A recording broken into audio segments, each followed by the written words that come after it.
نزل القرآن. السلام علیکم ورحمۃ اللہ وبرکاتہ. الحمد للہ رب العالمین والصلاة والسلام علی سیدنا و مولانا محمد وعلی آلہ وصحبہ اجمعین. رمضان کی برکات اللہ تعالی ہم سب کو نصیب فرمائے. مہینہ چل رہا ہے، ایام معدودات، اللہ نے اس کو چند دن فرمائے ہیں. اللہ کے نبی کا فرمان ہے کہ لو یعلم امتی ما فی رمضان، اگر میری امت کو پتہ چل جاتا کہ رمضان کیا ہے تو سب تمنا کرتے کہ اللہ کرے سارا سال رمضان ہی رہتا. اس میں اللہ تبارک و تعالی جنت کے دروازے کھول دیتے ہیں، جہنم کے دروازے بند فرما دیتے ہیں، شیطان قید ہو جاتے ہیں اور جنت کو سجایا جاتا ہے. اور اللہ تعالیٰ روزانہ فرماتے ہیں کہ ان قریب میرے بندے تیرے پاس آ کے آرام کریں گے اور ہمیشہ کی پرسکون زندگی گزاریں گے. اور ساری مخلوق روزہ رکھنے والوں کے لیے دعا میں ان کی دعا پر آمین میں لگوا دی جاتی ہے، بلکہ وہ دعائیں کرتی ہیں، چونٹیاں بلوں میں دعائیں کرتی ہیں. اور افطاری کے قریب عرش کے فرشتوں کو اللہ تعالیٰ فرماتے ہیں کہ اپنی تسبیح چھوڑ دو اور میرے بندیاں جنہوں نے روزہ رکھا ہے وہ جو دعا مانگ رہے ہیں اس پہ آمین کہو. سحری افطاری کا وقت بہت خاص وقت ہے جس میں اللہ سے مانگنے کی ضرورت ہے. 5 منٹ دعا کے لیے وقت نکال لیا جائے، 2 منٹ نکال لیا جائے، لیکن ضرور کچھ نہ کچھ وقت نکال کے اللہ کے سامنے اپنی عرضیاں پیش کی جائیں، درخواست پیش کی جائے. قبولیت کا وقت ہے، قبولیت کی گھڑی ہے، خاص طور پر افطاری کا وقت اور سحری کا وقت. باقی سارا رمضان قبولیت ہی قبولیت. اور اللہ تبارک و تعالیٰ نے اس کو بخشش کا مہینہ بنایا. آپ نے جبریل نے آ کر اللہ کی نبی کی خدمت میں عرض کیا کہ یا رسول اللہ، بدبخت ہے جس کو رمضان کا مہینہ ملا اور پھر بھی اس کی بخشش نہ ہوئی. یہ اتنی رحمتوں کا مہینہ ہے. تو میرے مالک الملک نے اس کو جنت کے لیے ایک راستہ بنایا ہے. اور اس میں جنت اور اس میں جو فرض ہوتا ہے وہ 70 فرض کے برابر ہو جاتا ہے، جو نفل ہوتا ہے وہ 1 فرض کے برابر ہو جاتا ہے. تو یہ بہت بڑی قیمتی چیز ہے. اس کی حفاظت جتنا رکھنا مشقت کا کام ہے اس سے زیادہ اس کا بچانا مشقت کا کام ہے. اور اس کی حفاظت اس قدر ضروری اللہ کے نبی نے فرمائی کہ وَإِذَا صَابَكَ أَحَدٌ فَقُلْ إِنِّي صَائِمٌ.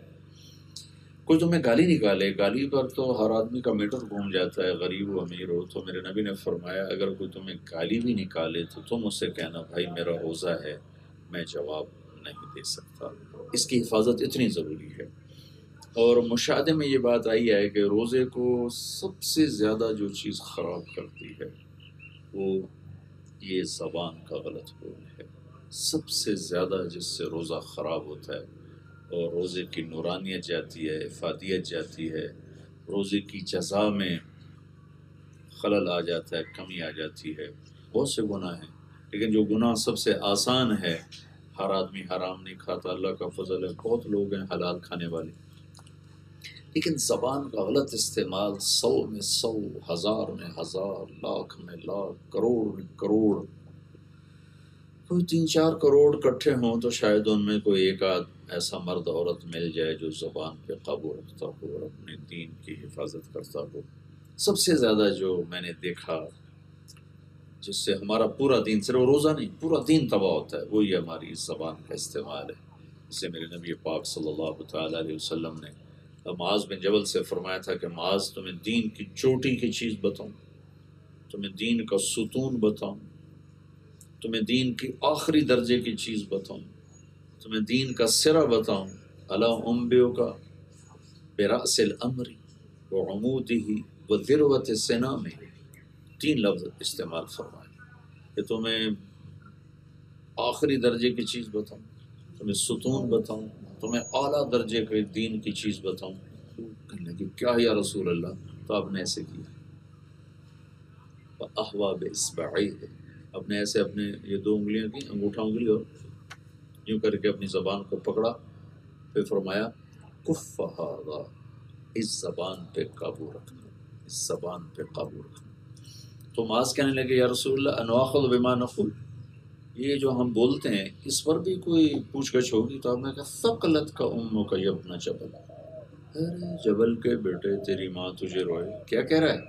وَهَلْ يَكُبُّ النَّاسَ فِي نَارِ جَهَنَّمَ إِلَّا حَصَائِدُ أَلْسِنَتِهِمْ، تمہیں خبر ہے سب سے زیادہ جہنم میں دھکا دینے والی یہ زبان ہوگی، اور صرف جہنم میں نہیں دھکا دیتی، یہ اس زبان نے آج گھروں کو بھی جہنم بنا دیا ہے، خاندان ٹوٹ گئے، بہن بھائی بچھڑ گئے، ٹوٹ گئے، بکھر گئے، میاں بیوی میں نفرتیں، ساس بہو میں نفرتیں، بھائی بھائی میں نفرتیں، خاندانوں کے خاندانوں میں نفرتیں، کہیں کوئی جینون بھی ہو سکتا ہے سبب ہو، کوئی جائیداد کا، کوئی زیادتی کا، کوئی ظلم کا عنصر ہو، لیکن 99% میں نے دیکھا ہے جو آگ لگائی ہے اس زبان کے غلط استعمال نے لگائی ہے، تو یہ مہینہ صبر کا ہے اور تحمل کا ہے۔ تو اس میں تمام بہن بھائیوں سے، بچوں سے، بچیوں سے جو میری بات سن رہے ہیں، میں گزارش کروں گا کہ آپ اس کی پریکٹس شروع کریں کہ اس زبان سے جھوٹ نہیں بولنا، اس زبان سے کسی کی غیبت، جس کو بیک بائٹنگ کہتے ہیں، غیبت نہیں کرنی، کسی کی برائی نہیں کرنی، کسی کو تانا نہیں دینا، کسی پہ طنز نہیں کرنا، کسی کو گالی نہیں نکالنی، کسی کو بے عزت نہیں کرنا۔ کتنے لوگوں سے میں نے سنا، میں تو جی کھرا آدمی ہوں، میں تو منہ پہ کہہ دیتا ہوں میں منافق نہیں ہوں۔ اس سے بڑا بیوقوف کون ہو گیا؟ تو منافقوں سے بھی نیچے گیا بیٹھا ہے کہ ایک مسلمان کو بے عزت کر رہا ہے، ذلیل کر رہا ہے، اور اس کے منہ پہ اس کا عیب بیان کر رہا ہے۔ یہاں عیب چھپانا سب سے بڑا ایمان ہے، اور سب سے بڑا اخلاص ہے، اور سب سے بڑی دینداری ہے۔ یہ کیا جہالت ہے کہ میں تو منہ پہ کہہ دیتا ہوں، میں نہیں کسی سے ڈرتا۔ بھائی تو کسی سے نہ ڈر، لیکن اللہ سے ضرور ڈر کہ اللہ کو یہ پسند نہیں ہے۔ ویل لکل ہمزہ لمزہ، ہلاک اور برباد ہو گئے تانا دینے والے، غیبت کرنے والے۔ تو یہ صرف اس مہینے کی میں بات نہیں کر رہا ہوں، یہ مہینہ بہت قیمتی ہے، اور اس میں ایک بہت بڑا عمل ہے جو اللہ ہم سے کروا رہا ہے، وہ ضائع ہونے سے بچ جائے اس لیے میں فوکس کر رہا ہوں۔ لیکن یہ پوری زندگی کا سوال ہے، پوری زندگی میں ہمارا دین بھی ختم ہو چکا ہے، ہماری دنیا بھی ختم ہو چکی ہے اس زبان کے غلط استعمال کی وجہ سے۔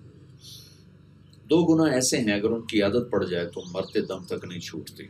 باقی گناہوں کی عمر ہے، اس عمر کے بعد اس کی رغبت ہی ختم ہو جاتی، شوق ہی ختم ہو جاتا، لیکن 2 گناہ ایسے ہیں اگر ان کی عادت پڑ گئی کسی مرد عورت کو، وہ 90 سال کی عمر میں بھی اسی بشاشت سے کرے گا جیسے وہ 19 سال کی عمر میں کرتا تھا۔ ایک زبان کا غلط استعمال اور ایک آنکھوں کا غلط استعمال۔ دل کی دنیا کے اجڑنے میں نے جو سب سے خطرناک عمل دیکھا وہ آنکھ کا غلط استعمال ہے، اور گھروں کے برباد ہونے میں اور پورے دین کے برباد ہونے میں سب سے خطرناک عمل جو میں نے دیکھا وہ یہ زبان کا غلط استعمال ہے۔ تو اس روزے میں اس کی کوشش کی جائے کہ ہماری زبان پہ قابو ہو۔ زبان کی حفاظت سارے دین کی حفاظت۔ کوئی آپ کی غیبت کرے آپ دعا دو۔ امام ابو حنیفہ رحمۃ اللہ علیہ کی عجب عادت تھی، جب انہیں پتہ چلتا کسی نے اس کی غیبت کی تو اس کو مٹھائی کا تھال بھیجتے تھے، فرماتے بھائی آپ نے مجھے نیکیاں بھیجی ہیں اور ہدیے کے بدلے میں ہدیہ دینا ضروری ہوتا ہے، تو میں آپ کو مٹھائی بھیج رہا ہوں، کیونکہ جب میں کسی کی برائی کرتا ہوں تو میری نیکیاں اس کو چلی جاتی۔